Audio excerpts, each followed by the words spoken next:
Eu quero que você vá comigo lá para o livro de Josué, no capítulo 2. Nós vamos ler um texto um pouquinho mais longo do que o convencional. Nós vamos ler do versículo 1 até o 21. Eu gostaria que você me acompanhasse lendo a história, por mais que ela já seja conhecida para você. Josué, capítulo 2, do versículo 1 ao 21. De Sitim enviou Josué, filho de Num, 2 homens, secretamente como espias, dizendo: andai e observai a terra e Jericó. Foram, pois, e entraram na casa de uma mulher prostituta, cujo nome era Raabe, e pousaram ali. Então se deu notícia ao rei de Jericó, dizendo: eis que essa noite vieram aqui uns homens dos filhos de Israel para espiar a terra. Mandou, pois, o rei de Jericó dizer a Raabe: faze sair os homens que vieram a ti e entraram na tua casa, porque vieram espiar toda a terra. A mulher, porém, havia tomado e escondido os 2 homens e disse: é verdade que os 2 homens vieram a mim, porém eu não sabia de onde eram. Havendo-se de fechar a porta, sendo já escuro, eles saíram e não sei para onde foram. Ide após eles depressa, porque os alcançareis. Ela, porém, os fizera subir ao eirado e esconder entre as canas do linho que havia disposto em ordem no eirado. Foram-se aqueles homens após os espias pelo caminho que dá aos vales do Jordão, e havendo saído os que iam após eles, fechou-se a porta. Antes que os espias se deitassem, foi ela ter com eles ao eirado e lhes disse: bem sei que o Senhor vos deu essa terra, e que o pavor que infundis caiu sobre nós, e que todos os moradores da terra estão desmaiados. Porque temos ouvido que o Senhor secou as águas do Mar Vermelho diante de vós, quando saíeis do Egito.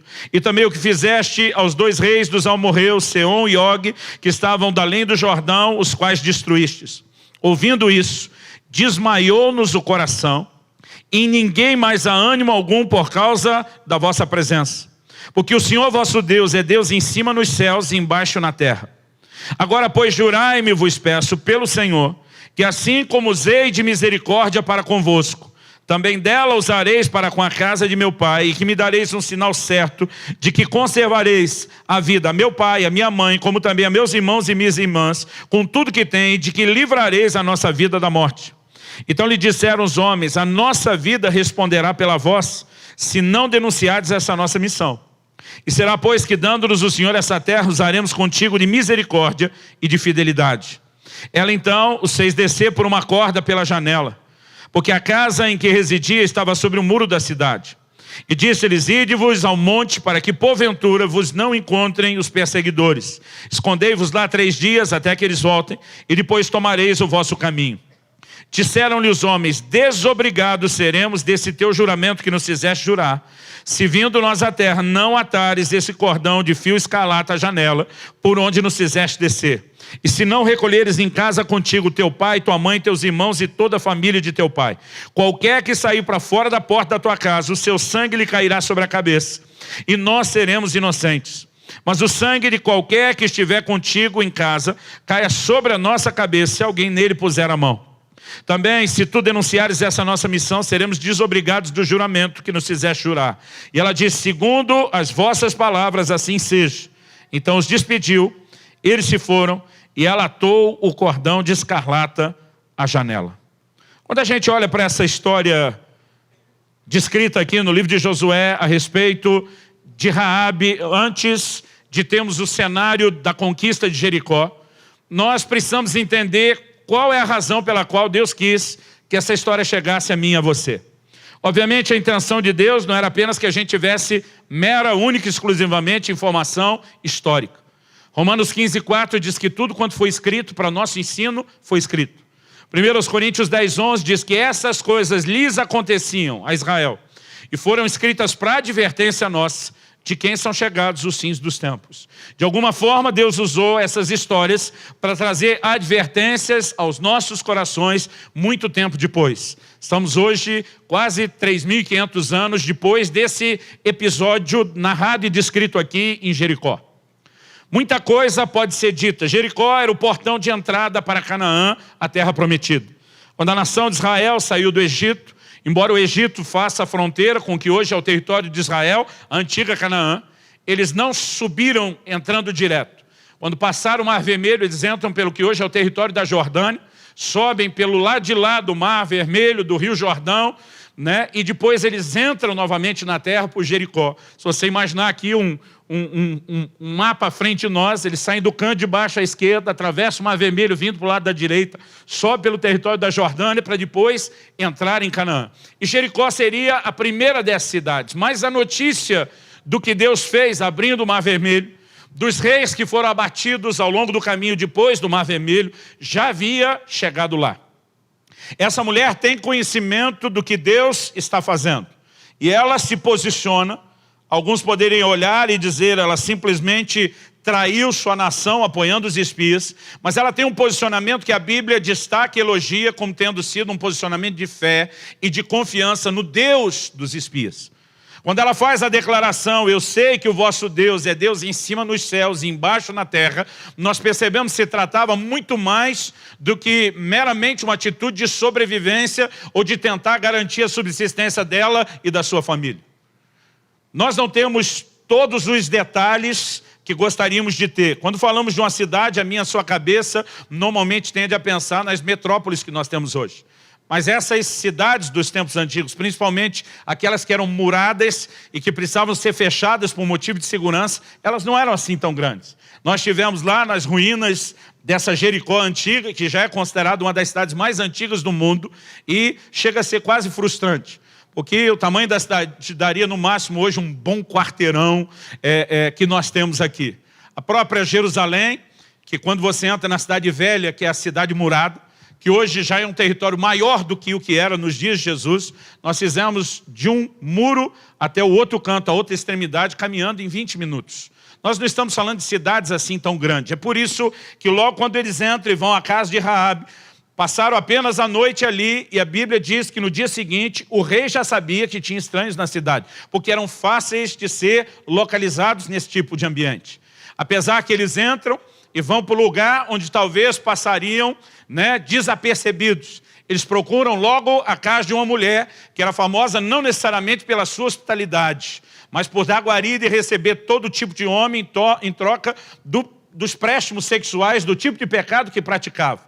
Talvez a escolha deles tenha sido o único motivo pelo qual eles poderiam entrar numa cidade estranha, procurar um lugar para se posicionar, alguém com quem pudesse conversar, nós não sabemos. Mas a notícia chega ao ouvido do rei. Essa mulher tem a coragem de poupar a vida desses dois, de guardá-los, crendo no que Deus fará. Isso fez com que Raabe fosse não só parte da história bíblica no Velho Testamento, mas há 3 menções dela no Novo Testamento. E a respeito dessa mulher, da escolha que ela fez, que mudou a sua história, a história da sua casa, a história da sua linhagem, da sua posteridade, que eu quero falar hoje. O tema da minha mensagem é mudando a sua história. E como precisamos entender o que significa um posicionamento de fé diante de Deus e onde isso pode nos levar. Mas, ao mesmo tempo, enquanto falamos de Raabe, queremos usar toda a simbologia por trás dessa história para falar do Evangelho de Jesus Cristo. Paulo escreve em 1 Coríntios 15 e diz, eu quero vos lembrar o Evangelho que eu vos anunciei. O que ele estava dizendo é, eu não me contento em ter anunciado uma única vez o Evangelho.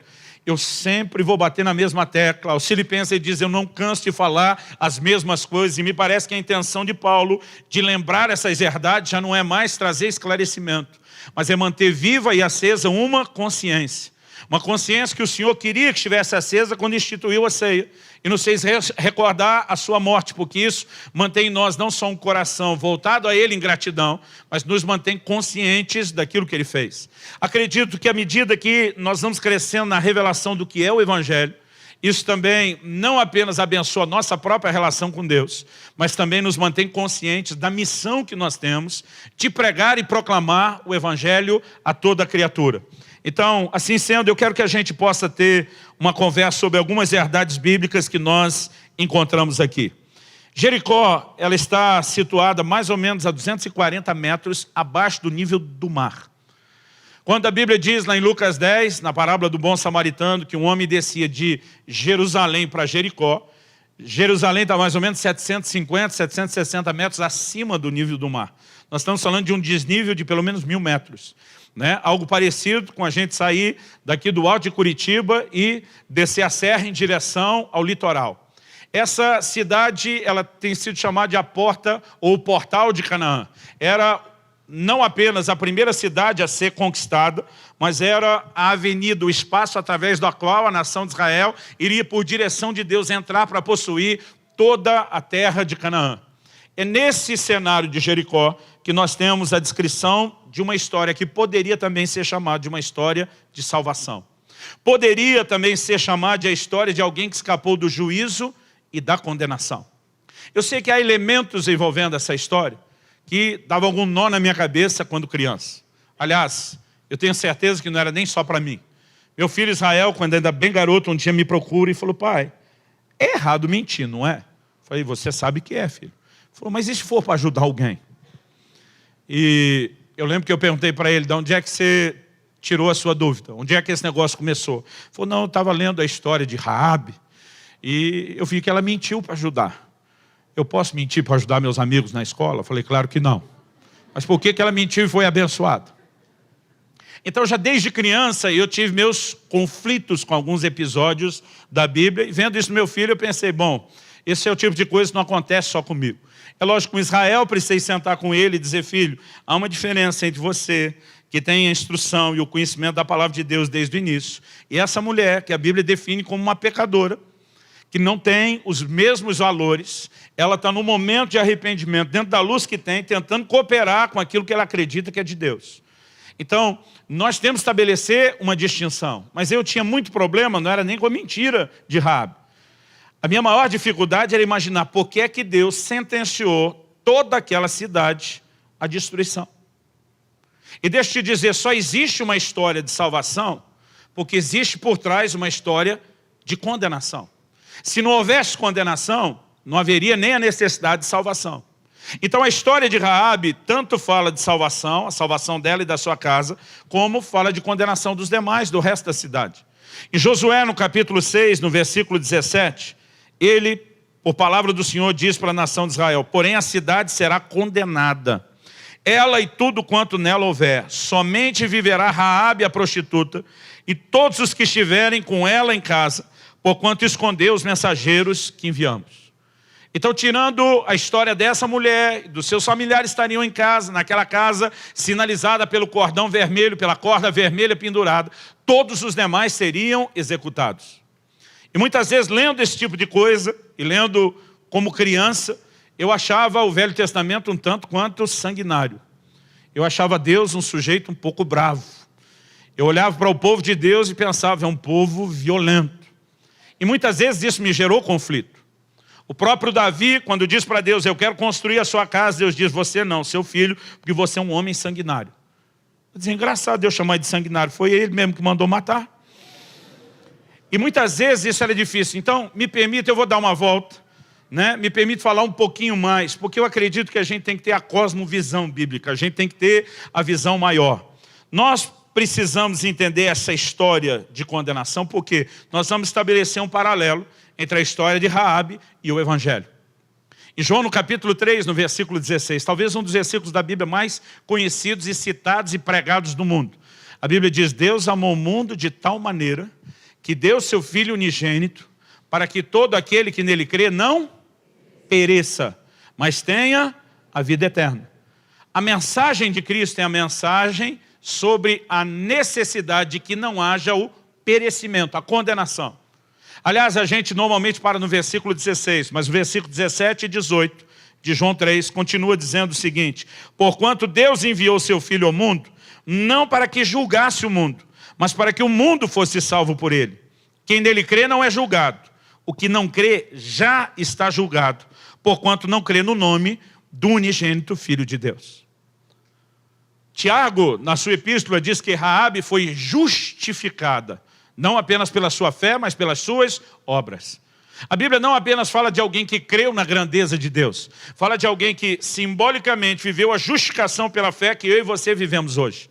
Então é justo dizer que se a salvação dela é comparada com a nossa, a condenação dessas pessoas é comparada com uma condenação claramente também apresentada no Evangelho. Nós estamos vivendo um tempo e uma época onde o Evangelho está recebendo os toques de pós-modernidade. Tem muita gente tentando falar de Jesus, do ensino de Jesus, mas negar a realidade de um inferno literal. E nós não podemos levar Jesus a sério, ou o que ele falou a sério, se a gente tentar subtrair do evangelho a parte do inferno. Inclusive, vale a pena dizer que Jesus várias vezes mencionou e ensinou sobre o assunto do inferno e da condenação eterna. Agora, muitas vezes, quando a gente menciona o assunto do inferno, em qualquer conversa, principalmente se estamos falando com gente que ainda não se posicionou em fé diante de Deus, o assunto gera desconforto. Outro dia alguém me disse, mas se Deus é amor, por que ele criou o inferno?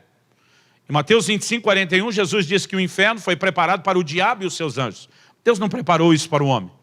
Agora, quando o homem peca da mesma forma como Satanás, para quem o inferno foi preparado, pecou, ele se coloca debaixo da mesma condenação. Foi o que Paulo escreveu a Timóteo. Ele diz, não escolha e não coloque no ministério nenhum neófito. Ele diz assim, para não acontecer que ele se ensoberbeça e incorra na mesma condenação do diabo. O problema é que muitas vezes nós imitamos o pecado do diabo e nos colocamos debaixo da mesma condenação que ele tem. Deus nunca planejou isso para o homem. Quando o homem escolhe o caminho do pecado e rebelião contra Deus, da mesma forma que Satanás e seus anjos escolheram, ele se colocou debaixo da mesma sentença. O amor de Deus não se revela pela ausência de um inferno, mas pela solução de Deus, para que o inferno não precise ser a única rota que o homem tem diante de si. No entanto, as pessoas gostariam de ter a revelação de um Deus de amor que as deixem confortáveis no pecado e que no final das contas ele só evite a consequência. Mas não é esse a mensagem do Evangelho. Eu tenho dito para alguns, você sabe o que significa a palavra Evangelho? Evangelho significa boas novas. Evangelho é a boa notícia. A boa notícia vem me dizer que tem inferno. A boa notícia é que você não precisa ir para o inferno. Há uma forma de evitá-lo. Mas para que ele seja evitado, você precisa pegar a rota alternativa. A boa notícia é que existe outra rota. A má notícia é que se você não sair daqui você está lascado. Você está perdido por toda a eternidade. Agora, eu acho que a gente precisa entender um pouco a condenação dessa cidade. Porque às vezes eu lia a Bíblia e dizia para Deus, o Senhor está fazendo uma diferença étnica. O Senhor supervalorizou a nação de Israel em detrimento das outras. Isso aqui me soa uma forma de lidar com as etnias de forma diferente. Eu quero te mostrar que isso não é verdade. No livro de Gênesis, essa história que envolve Canaã começa com uma promessa que Deus faz a Abraão, dizendo, eu darei a você e a sua descendência essa terra de Canaã. Por causa da promessa que Deus fez a Abraão e que se estendia a gerações futuras, Canaã passou a ser chamada de a terra prometida, porque era a terra da promessa. Agora, em Gênesis 15, 13, se você quiser me acompanhe ou só tome nota, Deus diz assim para Abraão, então lhe foi dito, sabe com certeza que a tua posteridade será peregrina em terra alheia, e será reduzida à escravidão, e será afligida por 400 anos. Olha o que Deus está falando com Abraão. Abraão, quando você não estiver mais aqui, meu filho, deixa eu te dar a letra do que é que vai acontecer. Isso acontece nos dias de Jacó, neto de Abraão.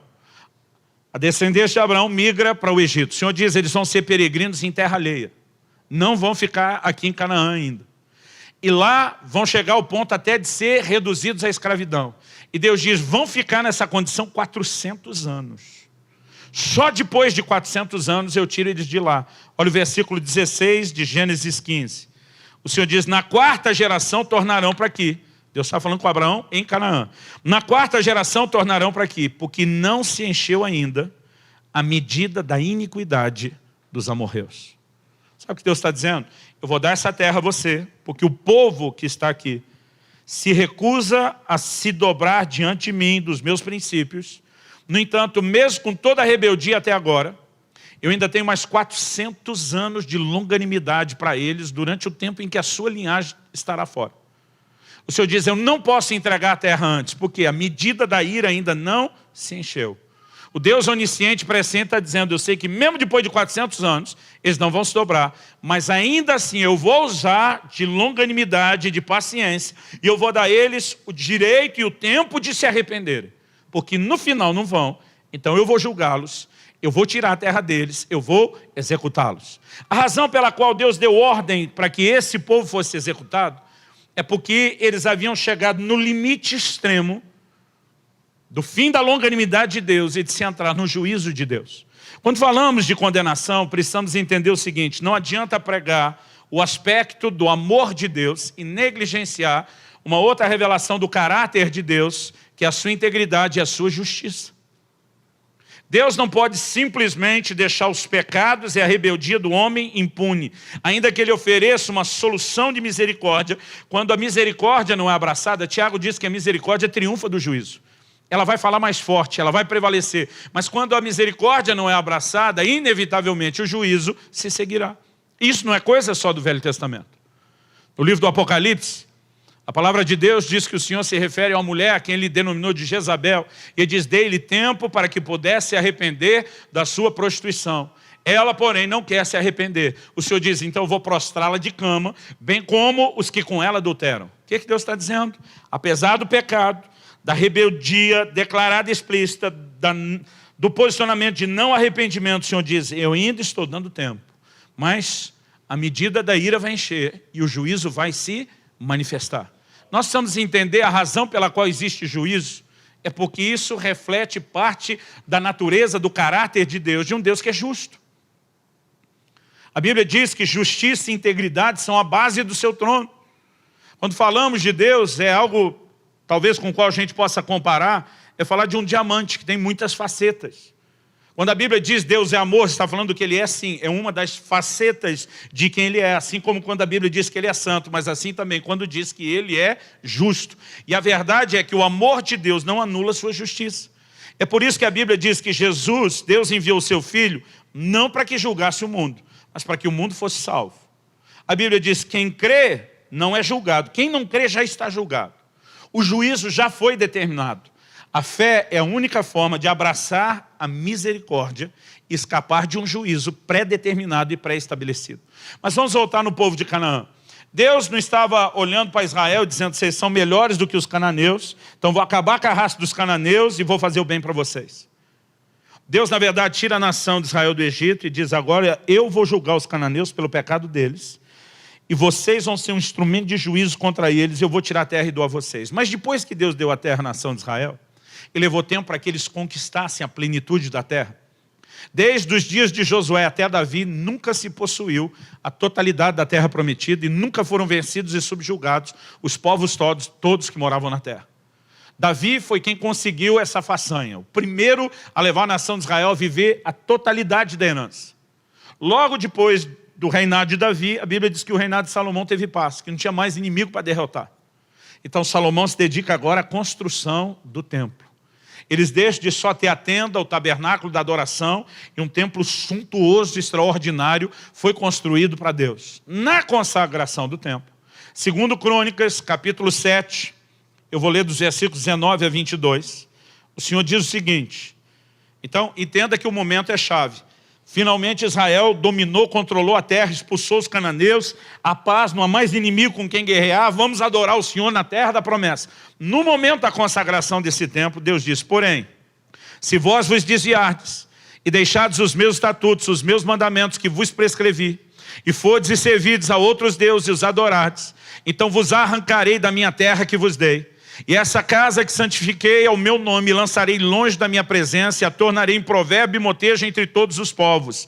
Dessa casa, agora tão exaltada, todo aquele que por ela passar, pasmará e dirá, por que procedeu o Senhor assim para com essa terra e esta casa? Respondesse-lhe-á, porque deixaram o Senhor, o Deus de seus pais, que os tirou da terra do Egito e se apegaram a outros deuses, e os adoraram e os serviram. Por isso, trouxe sobre eles todo esse mal. O que é que Deus está dizendo? Vocês, israelitas, não são em nada melhores do que os cananeus. Se vocês cometerem os pecados que eles cometeram, eu vou julgar vocês do mesmo jeito que eu julguei eles.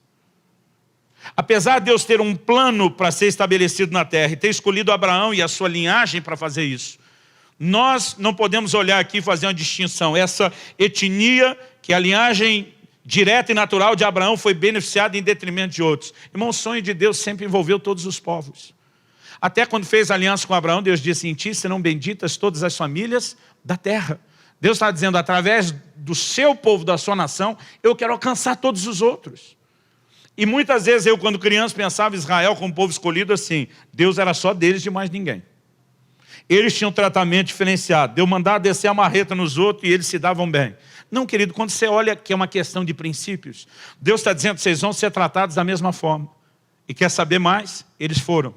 Segundo Crônicas, capítulo 36.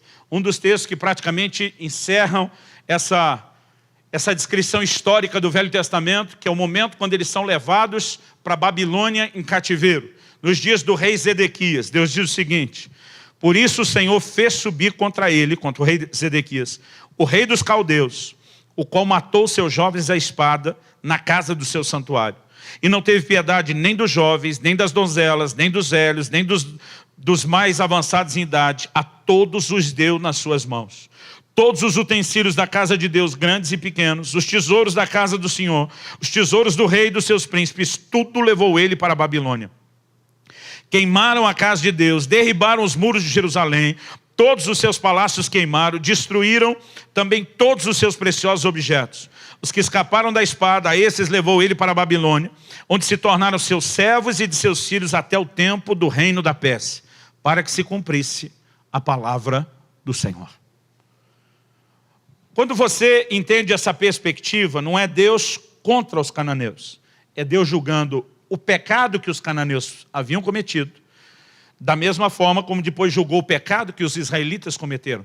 Da mesma forma como Deus tirou a terra de Canaã dos cananeus e deu para Israel, depois arranca Israel de lá e eles são levados em cativeiro para a Babilônia.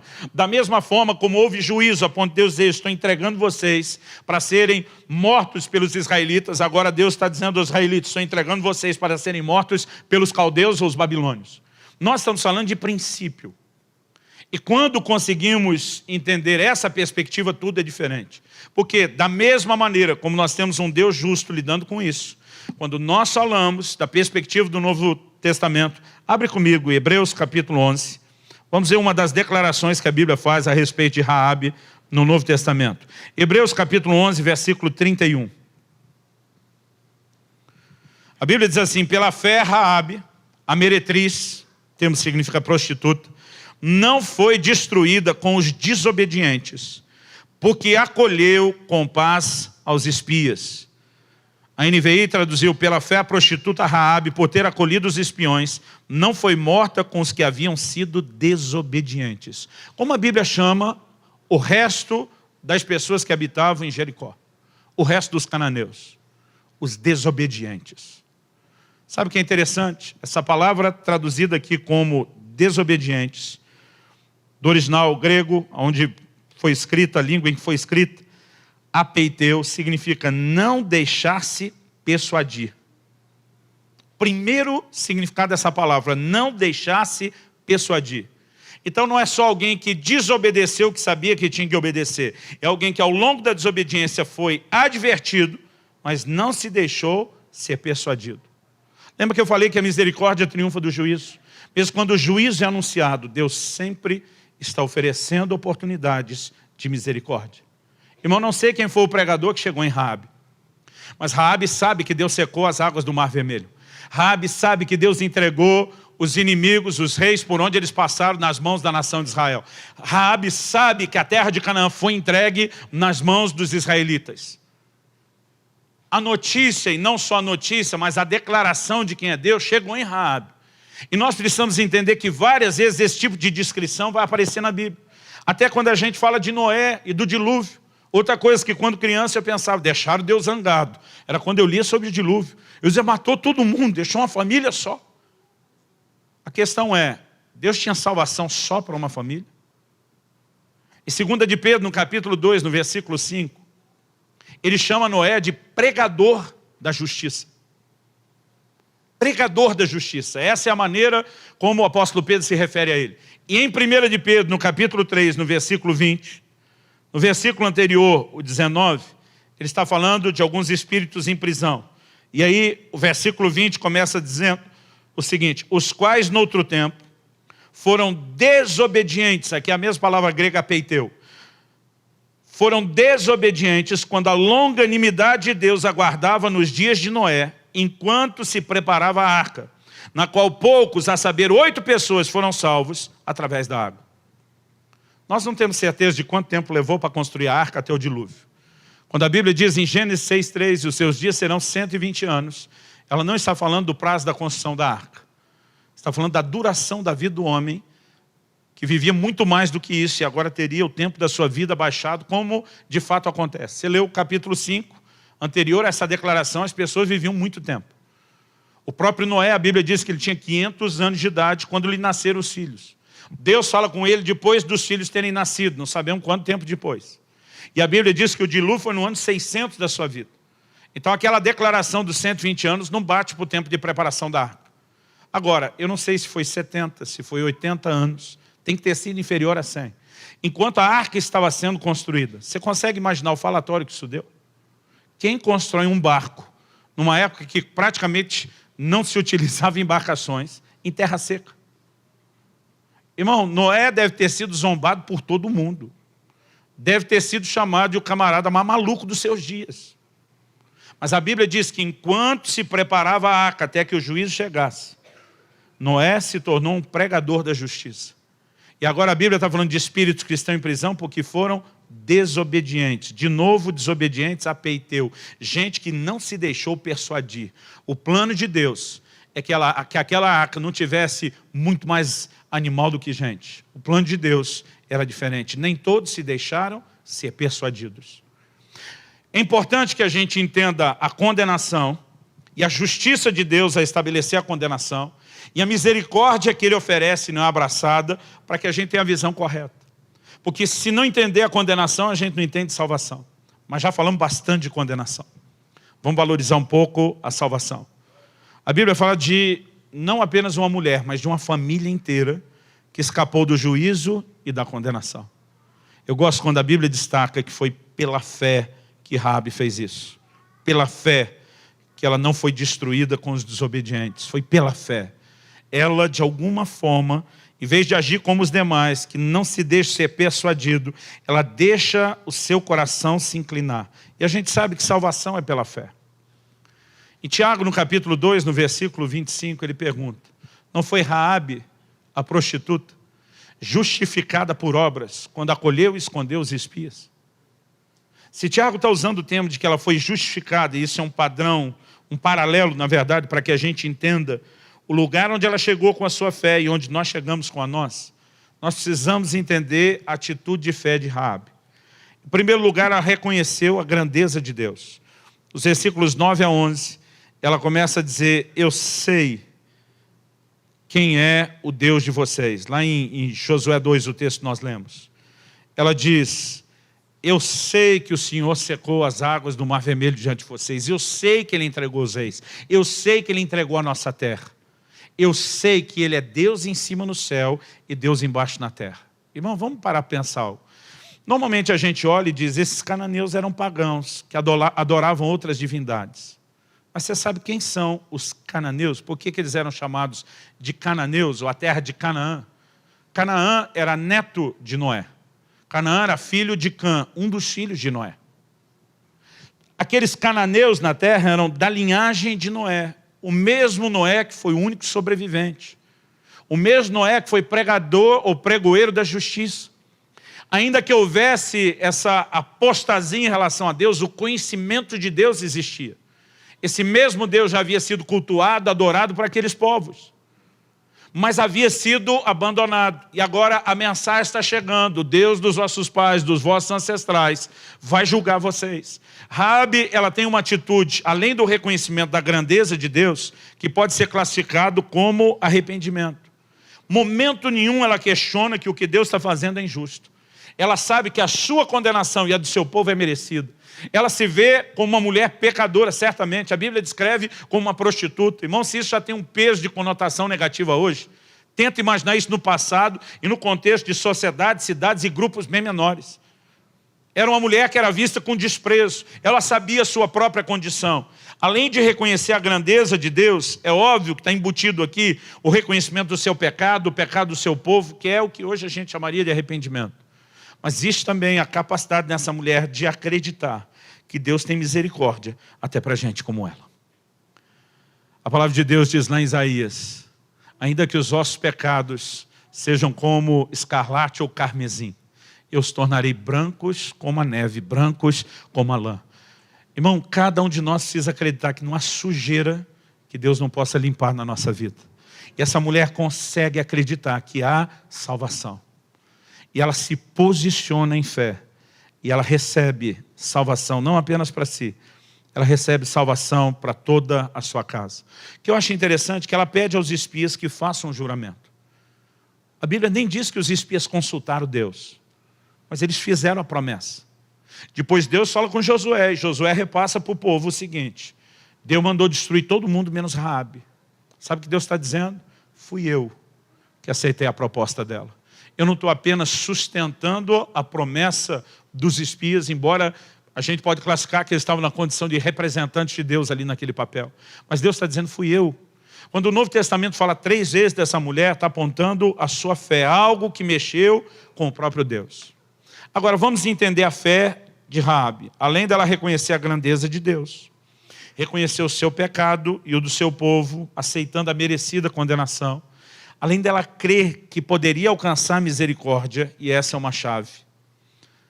A palavra de Deus diz lá em Tiago 2,25, que ela foi justificada por obras. O que ela fez? Ela não apenas acolheu e escondeu os espias, mas depois os espias dão uma ordem clara para ela. Dá uma olhadinha no versículo 15 de Josué 2. Ela então os fez descer por uma corda pela janela, porque a casa em que residia estava sob o muro da cidade. E disse-lhes, ide-vos ao monte, se escondam lá. No versículo 17, disseram-lhe os homens, desobrigados seremos desse teu juramento, que nos fizeste jurar, se vindo nós à terra, não atares esse cordão de fio escarlata à janela, por onde nos fizeres descer, e não recolheres em casa contigo teu pai, tua mãe, teus irmãos e toda a família de seu pai. O que eles estão dizendo? Nós fizemos um juramento de misericórdia, para que você escape da condenação. Mas preste atenção, você já tem a promessa. Você conseguiu acreditar em Deus, receber a promessa de livramento. Mas o nosso juramento de te poupar, nós vamos estar desobrigados dele, se você não obedecer o que nós estamos te falando. O que a Bíblia está nos dizendo? Que é uma fé que é acompanhada por obras, cujas obras são uma extensão dessa mesma fé. Em Romanos, no capítulo 1, no versículo 5, o apóstolo Paulo diz assim, por meio dele, por causa do seu nome, recebemos a graça e apostolado para chamar dentre todas as nações um povo para a obediência que vem pela fé. Uma outra tradução diz para a obediência da fé. Não existe fé sem obediência. A não obediência é uma anulação da própria fé que inicialmente foi professada. Eu acredito que até isso é importante destacar nesse simbolismo, porque tem muita gente hoje em dia pregando que basta você acreditar que Deus vai fazer você escapar do livramento, independente de você ter que obedecer ou não. Quando deixamos de obedecer, a promessa de livramento, ela deixa de estar de pé. Porque a obediência, a atitude de obediência é parte da mesma expressão de fé.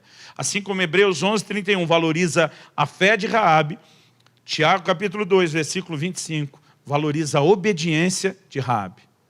Mas vamos falar da obediência. Eles disseram para ela, você tem que pendurar essa mesma corda.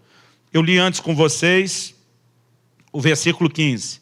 Ela então os fez descer por uma corda pela janela. O versículo 15 só fala isso, uma corda. Aliás, essa palavra traduzida corda, no original hebraico, é a palavra shebel. Ela significa corda. Muito importante destacar isso. Mas, no versículo 18, ele diz, nós vamos estar desobrigados, se vindo nós à terra, você não atar esse cordão de fio escarlata à janela, por onde nos fizeram descer. Eles mudam o nome da corda agora.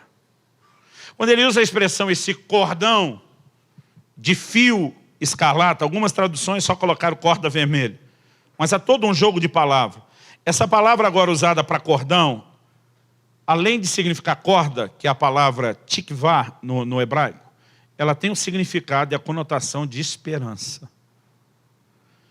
A palavra foi traduzida fio, ela significa um cordão, não é uma repetição. Mas eu acredito que eles usam uma terminologia. É quase como se eles estivessem dizendo, essa corda vermelha é o cordão ou é o fio da esperança para a sua casa. Quando você deixá-la pendurada aqui, nossos homens, os homens do nosso exército, vão ter uma sinalização de qual a casa onde eles não podem tocar. Então isso para nós será a sinalização que você precisa para que ninguém aí morra. Mas isso era o aspecto natural. Eu acredito que aqueles espias, quando sugerem que seja aquela corda vermelha, não estão destacando só um elemento visual que reconheça. Eles têm uma história recente, uma história de não muito tempo atrás, onde quando estavam no Egito e o anjo da morte ia passar trazendo juízo e condenação, Deus ensinou a eles como eles poderiam experimentar misericórdia. O Senhor diz, pegue do sangue do cordeiro da Páscoa, coloque no umbral da porta, e quando o anjo passar, a condenação e o juízo vai ser desviado daquela casa, porque o sangue é a maior mensagem da misericórdia de Deus que pode ser alcançada. Não era o sangue de um animal que protegia. A Bíblia diz, o sangue vos será por sinal. A Bíblia se refere a Jesus no Novo Testamento como sendo o nosso Cordeiro Pascal. O sangue que eles colocaram na porta era uma mensagem que ecoava através dos séculos. Um dia o Cordeiro de Deus será morto por nós e por causa do seu sangue nós vamos alcançar misericórdia. Não será necessário destruição. Ele estava dizendo, é essa corda que nos ajuda a encontrar a casa, mas para o reino do Espírito você está professando a sua fé. Você está reconhecendo que é o sangue do Cordeiro que vai proteger e cobrir a sua casa como guardou as nossas famílias no Egito. É Ele que tem misericórdia para todos vocês. Irmão, essa história de salvação é extraordinária. Mas quando toma essa decisão, Raabe, ela não reescreveu só a sua história. Ela seria morta e destruída com o seu povo. Ela já estava numa condição de condenação com toda a nação. Era alguém que vivia no pecado. Mas o que é que aconteceu com essa mulher? Ela não só reescreve o que naturalmente teria sido a continuidade da sua história, mas ela mudou a história da sua família. Todo mundo foi salvo. O que isso te lembra?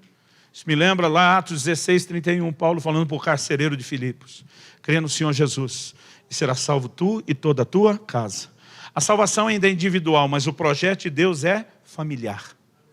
E Deus tem um projeto para não apenas nos salvar, mas salvar as nossas famílias. Mas essa mulher não mudou só a sua história, ela não mudou só a história da sua família, ela mudou o curso da sua posteridade. E esse é um dos textos do Novo Testamento que fala de Raabe que mais me emocionam. Vá comigo para Mateus, capítulo 1, versículo 5. Aqui nós temos nada mais, nada menos do que a linhagem de nosso Senhor Jesus. E quando a Bíblia apresenta a sua ascendência, mostrando nome por nome, que ele era era descendente de Abraão, descendente de Davi, o versículo 5 diz assim, Salmão gerou de Raabe a Boaz. Este de Ruth, esse é o mesmo Boaz que aparece no livro de Ruth, gerou a Obed, Obed a Jessé, e Jessé gerou ao rei Davi. Foi para Davi que o Senhor fez a promessa de que um dos descendentes dele se assentaria eternamente no trono, e era uma profecia messiânica de que o Messias, o Cristo, o Salvador, viria da linhagem de Davi. É por isso que a Bíblia diz que ele precisava nascer em Belém Efrata, cidade de Davi. Agora olha que interessante. Essa mulher que creu e foi alvo de misericórdia. Quem que ela era? Uma prostituta. Se Deus pedisse a você recomendação de quem eram as mulheres que poderiam entrar na linhagem, na ascendência do Nosso Senhor, você teria nomeado uma ex-prostituta? Provavelmente não. Mas segundo aos Coríntios 5,17 diz, se alguém está em Cristo, nova criatura é. As coisas velhas já passaram, eis que tudo se fez novo. Romanos 8,1 diz, nenhuma condenação mais há para aqueles que estão em Cristo Jesus. Quando nós abraçamos a mensagem do fio vermelho, da corda vermelha, quando nós entendemos o que é a misericórdia de Deus, que é mais do que dizer eu não te condeno, nós precisamos compreender que salvação, querido, não é só escapar da condenação, é entrar num lugar onde Deus nos honra e nos promove, onde Ele nos coloca na sua própria família. Assim como ela se tornou parte da família de Nosso Senhor. Eu e você, nós temos um paralelo. A Bíblia não mostra apenas que a gente escapou da condenação do inferno, mas Deus nos fez os seus filhos, a sua própria família. Há uma mensagem tão extraordinária. Quem diria que essa mulher que creu se tornaria em nada mais, nada menos do que a bisavó de Davi, o cara que terminou de conquistar todas aquelas terras. A Bíblia diz que Davi era filho de Jessé, então ele era neto de Obed e bisneto de Boaz e de Ruth. Essa mulher, então ela foi, o que tem para cima da bisavó? É tataravó ou é trisavó? Bom, ela foi tatara, alguma coisa mais, vó do Senhor Jesus. Esse é um ponto que eu olho e digo, Jesus, que obra extraordinária o Senhor tem para fazer. Eu aproveitei o tempo no fim do ano que encontrei meu filho e gravei uma série com 3 vídeos, eu e ele conversando sobre legado. E uma pessoa mandou uma mensagem para ele, para meu filho, dizendo, desse jeito é fácil ser crente? Com um pai desse, com uma família dessa? Queria ver você no meu lugar, tendo que lidar com o pai que eu tenho que lidar. Meu filho falou, pai, o que eu respondo? Falei, responde para ele, que realmente para você é bem mais fácil. Para mim foi mais fácil. Mas já que nós estamos falando de legado, fala para ele do vovô.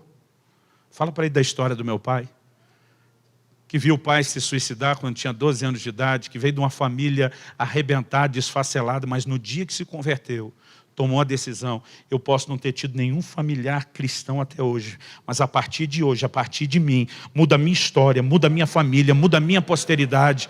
Falei, e só é fácil hoje para você, porque um dia seu avô tomou a decisão de reescrever uma história. Então diz para ele, se ele não tem um pai como você tem, se ele não tem um avô como você teve, diga para ele ser o avô ou o pai de gente como o meu foi. Diga para ele se posicionar, porque tem gente, irmão, que só vive a lamentar. Ah, para mim não tive chance, eu não tive oportunidade. Irmão, se você não teve uma família dessa, decida reescrever a sua história, decida escrever a história da sua linhagem, da sua descendência. Agora, nós precisamos entender, é necessário uma postura diante de Deus para viver salvação e para poder estendê-la e transbordá-la.